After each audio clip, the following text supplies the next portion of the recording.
একটা মসজিদে কমিটি গঠন করার জন্য বসেছে সবাই। এখন সভাপতি কাকে দিবে এটা নিয়ে তুমুল ঝগড়াঝাটি। সবাই বলে তরমন হাজী সাহেবকে দেওয়া হোক, উনি হজ করে এসেছে। আবার কেউ বলে না, উনাকে দেওয়া যাবে না, উনি সুদের টাকায় হজ করেছে, এখনও উনি দুর্নীতি ছাড়ে নাই।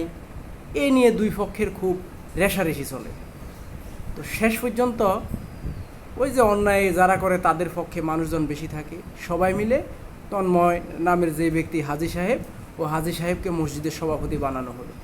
আচ্ছা, কিছুদিন পর ওই গ্রামবাসী একটা আনন্দ উৎসবের ব্যবস্থা করার জন্য সেই হাজী সাহেবকে ধরলো যে অনেক দিন এলাকায় কোনো উৎসব হয় না, আনন্দ হয় না, একটু ব্যবস্থা করে দেন।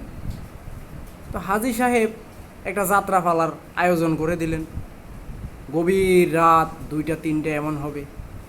এমতাবস্থায় দেখা গেল যাত্রাপালার মঞ্চের সামনে ওই মসজিদের ইমাম সাহেবও হাঁটাহাঁটি করতেছে। হঠাৎ করে সেই সভাপতি সাহেবের সামনে পড়ে গেল। সভাপতি জিজ্ঞেস করলো, ইমাম সাহেব আপনি যাত্রাপালায় কি করেন? এলাকার মান সম্মান তো আর থাকলো না। ইমাম সাহেব হেসে উত্তর দিলেন, সভাপতি সাহেব ভয় পাওয়ার কিছু নেই, আমি যাত্রাপালা দেখতে আসি নাই, আমি আসছি কে কে এই যাত্রাপালা দেখতে এসেছে তাদেরকে দেখতে এসেছি। বর্তমান অবস্থাটা ভাই এমনই হয়ে গেছে, আপনি কাকে বিশ্বাস করবেন?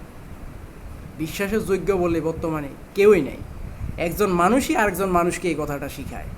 সুতরাং সাবধানে চলাফেরা করুন, এটাই সর্বোত্তম হবে।